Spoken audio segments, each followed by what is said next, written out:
Hello everyone, welcome to my channel we will win victory classes. आज हम continue कर रहे हैं प्रिंसिपल्स ऑफ मैनेजमेंट को। सो प्रिंसिपल ऑफ मैनेजमेंट में हमने इससे ऊपर के सारे टॉपिक्स कवर कर लिए हैं, जहाँ पे हमने जाना था कि प्रिंसिपल्स क्या होते हैं और जो प्रिंसिपल्स हैं मैनेजमेंट के वो साइंटिफिक हैं और एक हमारे एडमिनिस्ट्रेटिव प्रिंसिपल्स हैं।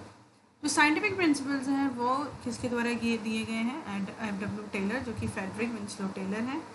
और जो साइंटिफिक प्रिंसिपल्स हैं उसके अंदर जो भी प्रिंसिपल्स हैं वो मोस्टली ऑपरेशनल मैनेजमेंट से रिलेटेड हैं और जो हमारी टेक्निक्स हैं वो भी ऑपरेशनल मैनेजमेंट से रिलेटेड हैं। तो जो साइंटिफिक मैनेजमेंट है वो ऑपरेशनल मैनेजमेंट से रिलेट करता है। और अगर हम बात करते हैं हेनरी फ्योल के प्रिंसिपल्स की, जो कि 14 प्रिंसिपल्स ऑफ मैनेजमेंट है, वो रिलेट करते हैं to the administrative level, means top and middle level. तो अगर हम बात करते हैं 14 प्रिंसिपल्स की जो हेनरी फ्योल ने दी है, जिसमें से फर्स्ट प्रिंसिपल जो है डिवीजन ऑफ वर्क, वो हम ऑलरेडी कवर कर चुके हैं अपने चैनल पर, तो आप जा सकते हैं डिवीजन ऑफ वर्क के लिए, ठीक है। तो लेकिन मैं आपको फिर से डिवीजन ऑफ वर्क को एक बार फिर से एक्सप्लेन करना चाहूँगी। सो 14 प्रिंसिपल ऑफ मैनेजमेंट में सबसे पहला जो है डिवीजन ऑफ वर्क, उसको देखते हैं।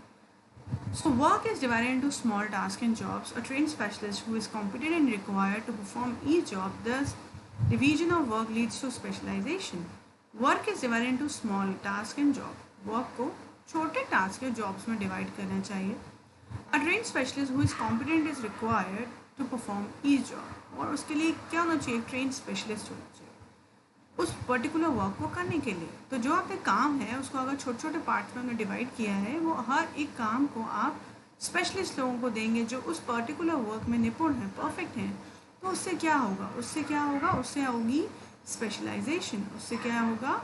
स्पेशलाइजेशन। मतलब जो काम है वो बेहतर तरीके से होगा, परफेक्ट तरीके से होगा, उसमें मिस्टेक्स होने के चांसेस कम होंगे। According to Fuel, the intent of division of work is to produce more and better work for the same effort. तो जो इंटेंट है डिवीजन ऑफ वर्क का वो क्या है? Is to produce more and better work. Produce क्या करना है? ज़्यादा और बेहतर काम सेम एफर्ट के साथ। Specialisation is the most efficient way to use human effort. Specialisation सबसे बेहतर तरीका है, एफिशिएंट वे है काम को करने का, ठीक है। In business, work can be performed more efficiently if it is divided into specialized tasks. वो कह रहे हैं बिजनेस में work can be performed more efficiently if it divides into specialized tasks and performed by specialist and trained employee. कह रहे हैं business में अगर काम को efficiently परफॉर्म कराना चाहते हो तो उसको छोटे भाग में बांटकर, स्पेशलाइज्ड टास्क में बांटकर उनसे ही करवाया जाए जो इस काम में स्पेशलिस्ट हों। This results in efficient effective output. तो उससे क्या हुआ? एफिशिएंसी भी आएगी, इफेक्टिवनेस भी आएगी, मतलब काम भी कंप्लीट होगा और कम कॉस्ट पर भी होगा। This in a company we have a separate departments of finance, marketing, production, HR, human resource department. तो कह रहे जैसे कि हम देख सकते हैं कंपनी में, आप देख सकते हैं कि अलग अलग डिपार्टमेंट्स बना दिए जाते हैं, फाइनेंस का, मार्केटिंग का, प्रोडक्शन का, ह्यूमन रिसोर्स डेवलपमेंट का, जहाँ पर काम को बांट दिया जाता है स्पेशलिस्ट।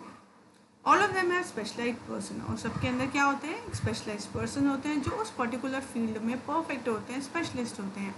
तो अगर जो फाइनेंस मैनेजर का मैनेजर होगा उसने MBA कर रखी होगी फाइनेंस में, मार्केटिंग वाले का मार्केटिंग में MBA करके आया होगा। तो ऐसे ही जो भी डिफरेंट डिपार्टमेंट्स हैं उसमें जो भी उनके मैनेजर्स होते हैं वो उस पर्टिकुलर फील्ड में स्पेशलिस्ट होते हैं। All of them have specialised persons. Collectively they achieve production and sale targets of the company. मिलकर वो सारे प्रोडक्शन और सेल्स टारगेट को अचीव करते हैं। Fayol applies this principles of division of work to all kinds of work, technical as well as managerial. तो Fayol कहते हैं कि ये जो आपकी टेक्निक है उसको आप टेक्निकल या मैनेजरियल लेवल दोनों ही एरियाज में अप्लाई कर सकते हैं। So you can observe this principle at work at any organization like hospital, even in the government offices. वो कह रहे हैं ये प्रिंसिपल आप काफ़ी जगह देख सकते हैं, हॉस्पिटल में, इवन इन गवर्नमेंट ऑफिस में भी देख सकते हैं, ओके। सो नेक्स्ट है हमारा principle authority and responsibility. So second principle से पहले मैं आपको बताना चाहूँगी कि मेरी प्रोफाइल आप अनअकैडमी पर भी देख सकते हैं।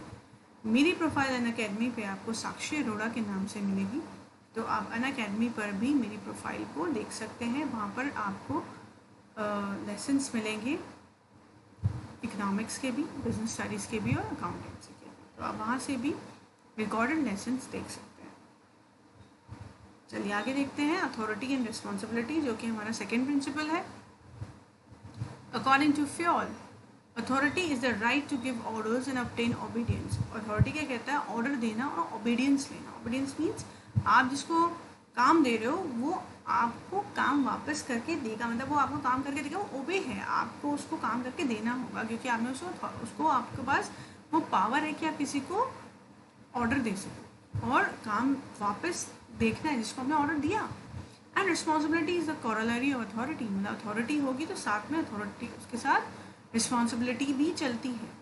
If there is authority there will be responsibility. The two types of authority are official authority, जो कि अथॉरिटी टू कमांड होती है, मीन्स कमांड देना, and personal authority which is authority of the individual manager, और एक ऐसी authority जो मेरी खुद की, अगर मैं मैनेजर हूँ तो मेरी खुद की अथॉरिटी है, और एक जिस मेरे पास अथॉरिटी है कि मैं कमांड देता हूँ। ठीक है, authority is both formal and informal.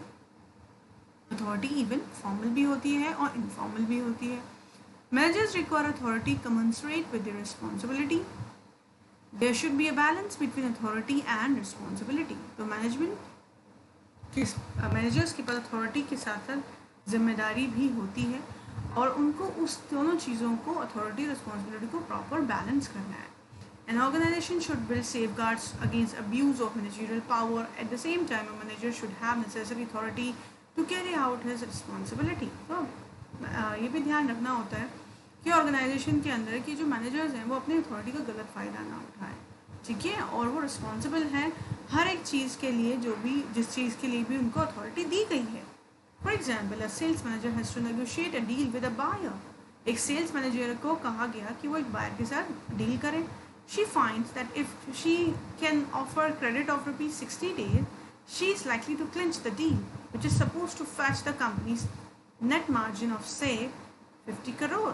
तो कह रहा है कि उसको लगता था उस मैनेजर को कि अगर मैं बायर को 60 डेज़ का क्लिंच दे दूँ, मतलब 60 डेज का पीरियड दे दूँ, क्रेडिट पीरियड, कि वो 60 दिन बाद पेमेंट कर सकता है, तो 50 करोड़ की डील वो साइन हो सकती है। Now the company gives the power to managers to offer credit of rupees 40 days, लेकिन कंपनी ने उसको सिर्फ 40 दिन का दिया कि वो सिर्फ 40 दिन की क्रेडिट लिमिट दे सकती है। This shows that there is an imbalance in authority and responsibility. In this case, the manager should be granted authority of offering credit period of 60 days in the interest of the company.